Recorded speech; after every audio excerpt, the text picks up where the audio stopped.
Next topic is why the sun appears red at sunrise and sunset, कि sunrise और sunset के time पे sun का colour क्या है, रेड दिखाई क्यों देता है, ये पढ़ना हमने इसके बारे में।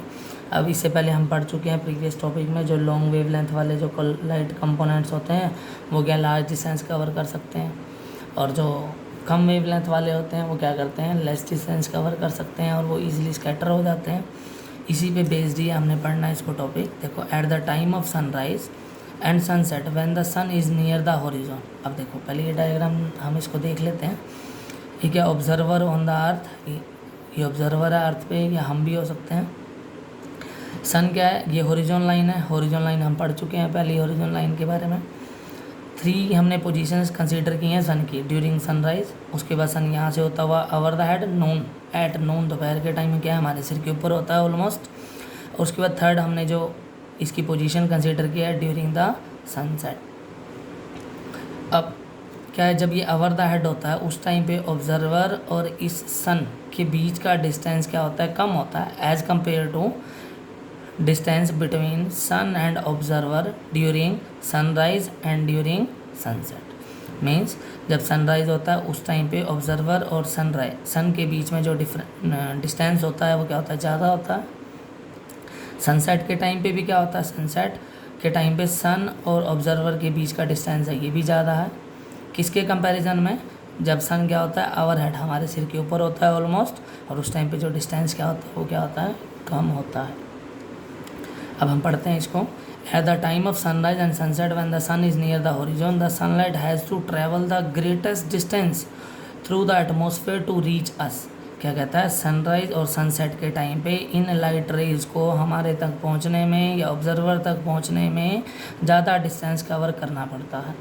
During this long journey of sunlight most of the shorter wavelength blue colour present in it is scatter out. कहते हैं कि इस लॉन्ग जर्नी को कवर करने में सनलाइट में जो ब्लू कलर का जो कंपोनेंट है वो स्कैटर हो जाता है, वो रास्ते में ही इस जगह पे ही क्या होता है, सारा का सारा स्कैटर हो जाता है, फैल जाता है, और उसमें जो लाइट कलर कंपोनेंट है वो क्या हो जाता है, बिल्कुल ही ख़त्म हो जाता है। And away from our line of sight, line of sight क्या है, वो रेंज जिसको हम देख सकते हैं या मैक्सिमम प्लेस या मैक्सिमम पोजीशन जिसको हम देख सकते हैं, उससे पहले ही वो क्या होता है, ब्लू कलर सारा का सारा स्कैटर हो जाता है। अब स्कैटर हो जाएगा तो मीन्स उस वाइट लाइट के अंदर ब्लू कलर का कंपोनेंट प्रेजेंट नहीं है।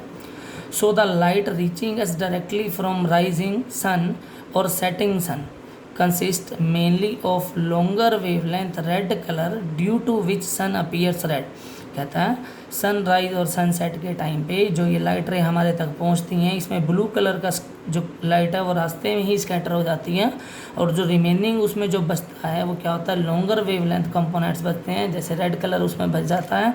इसलिए हमें ये सनराइज के टाइम पे और सनसेट के टाइम पे कैसा दिखाई देता है, रेड दिखाई देता है। नेक्स्ट आता है, we will now discuss why the sun appears white when it is overhead in the sky. जब ये आसमान में हमारे सिर के ऊपर होता है उस टाइम पे सन का जो कलर है वो वाइट क्यों दिखाई देता है। When the sun is overhead as at noon then the light coming from the sun has to travel a relatively shorter distance through the atmosphere to reach us. हम इसके बारे में पढ़ चुके हैं कि नून के टाइम पे क्या है, सन जो लाइट रेज हैं उसको क्या है, कम डिस्टेंस ट्रैवल करना पड़ता है। During this short journey of sunlight only a little of blue colour of white light is scatter, most of the blue light remains in it. देखो क्या कहता है, अगर कम डिस्टेंस ट्रैवल करना पड़ेगा तो स्कैटरिंग तो होएगी ब्लू कलर की, लेकिन वो क्या होगी, कम होएगी, मतलब अमाउंट उसकी कम होएगी। बाकी जो ब्लू कलर की जो कंपोनेंट लाइट की जो अमाउंट है वो क्या रहेगी, उस रे के अंदर प्रेजेंट रहेगी। Since the light coming from overhead sun has almost all its component colour in right proportion.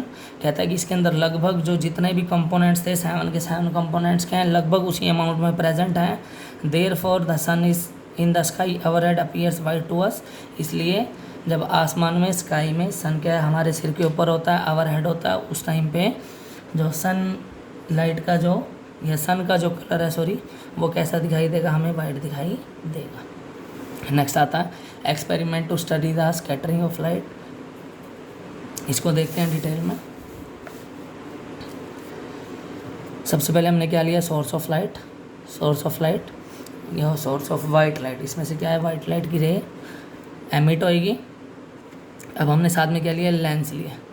कौन सा लेंस है ये, कन्वेक्स लेंस। कन्वेक्स लेंस के फोकस पे अगर हम सोर्स को रखेंगे तो हम पढ़ चुके हैं कि फोकस से कोई रे आती है, अगर वो लेंस में से पास करेगी तो क्या बन जाती है, पैरेलल बन जाती है, पैरेलल रेज। अब हमने क्या लिया यहाँ पे, एक transparent glass tank, transparent glass tank, और इसके अंदर हमने क्या है, water containing suspended particles of sulphur.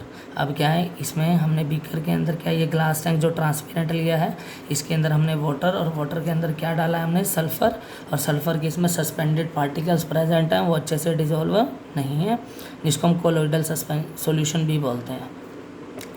अब क्या, लाइट रेज पास करेंगी, और लाइट रेज पास करेंगी तो क्या है, कोलोइडल सॉल्यूशन लिया, कोलोइडल सॉल्यूशन के पार्टिकल्स क्या करेंगे, इसको स्कैटर करेंगे, मीन्स इस वाइट लाइट के अंदर जो ब्लू कलर का कंपोनेंट है उसको स्कैटर कर देंगे, और स्कैटर करेंगे तो यहाँ पे कौन सा कलर दिखाई देगा, ब्लू कलर दिखाई देगा। उसके बाद क्या, रेज कहाँ जाएंगी, दोबारा से हमने एक और लेंस लिया है, कन्वेक्स लेंस। कन्वेक्स लेंस क्या करेगा, कन्वर्ज करेगा। कन्वर्ज मतलब ये जो पैरेलल रेज आ रही हैं उसको वापस एक ही पॉइंट पे मिला देता है, मीन्स फोकस पे मिलाता है। इसी फोकस वाले पॉइंट पे हम क्या करेंगे, एक स्क्रीन ले लेंगे, और उस स्क्रीन पे हमें कैसा पैच दिखाई देगा, रेड पैच दिखाई देगा।